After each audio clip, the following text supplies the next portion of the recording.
بما أنزل إليه من ربه والمؤمنون كل آمن بالله وملائكته وكتبه ورسله لا نفرق بين أحد من رسله وقالوا سمعنا وأطعنا غفرانك ربنا وإليك المصير لا يكلف الله نفسا إلا وسعها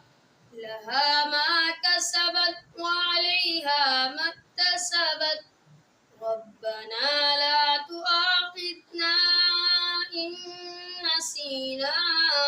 أو أخطأنا ربنا ولا تحمل علينا